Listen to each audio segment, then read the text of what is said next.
just based on the last 4 years, I think that President Obama, at least initially, was somewhat steamrolled by the Pentagon, especially when we look at Afghanistan and how the decision to escalate the war was made there, and the influence of the generals on a very new democratic foreign policy light president.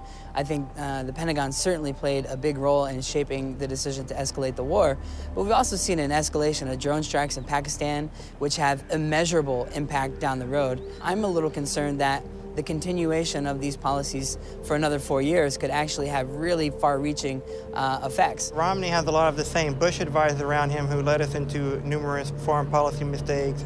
How are we going to move forward if we keep retreading the same old ideas? No one is talking about the disparity among defense spending and other spending. We spend more than half of our discretionary budget on defense and less than 1% of our budget on foreign relations. I'd add to that, I think he also has begun to restore the damage done by the Bush administration to the perception of Americans abroad. I mean, if you look at the previous 8 years prior to Obama, it was typified by an arrogance that somehow we were better than everyone else, that we didn't have to consider other people's opinions.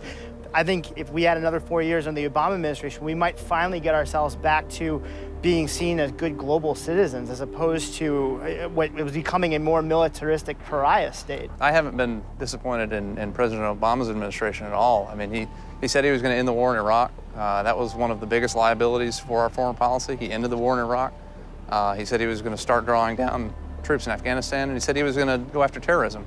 And what he did is he authorized the mission to go get Osama bin Laden. And I think these are some very important things, and I think he's been largely successful in a very challenging environment. I've been very disappointed in many ways with his foreign policies, but I think he understands a lot of things that he hasn't been able to fully implement. And because he wouldn't be facing re-election, he would be able to go ahead and do some things he hasn't felt like he could. So yes, I think the choice is clear. We can't really, maintain peace by bullets and troops alone. You need to have reasons why people don't want to fight this. You have to give them those reasons to, to work with us, to be partners in the world. It's harder to recruit terrorists from happy, prosperous nations where everybody has food on the table. The most important foreign policy development that's going to happen in our lifetime is the emergence of the Chinese middle class. I mean, the day that the Chinese domestic population can replace us as consumers is the day that they no longer need to fund our debt. And that's something that we need to think about going forward.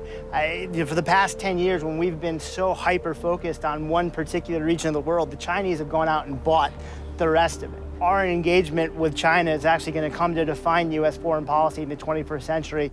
We have this habit as a country of going into places without knowing the history or the customs or the culture of the countries and say, Western democracy is what you need, here it is, and we'll bring it to you at gunpoint. And that certainly is not a way to make friends and influence people. I think we also need to make sure that we're actually investing money properly, and we are investing money in development that makes sense for where we're trying to help. So we're not projecting our idea of what education is onto another culture, but rather that culture is saying, this is what's culturally appropriate for us and how we think we can move forward with this. The best foreign policy engagement we could have is to end the idea of the war on terror and talk about what terrorism is, which is actually a tool of the desperate. It's something that people use to accomplish a goal. It's to teach people to be able to independently access the marketplace of ideas. I think if we could help perpetuate that around the planet, we'd be better off, not just as a country, but as a species.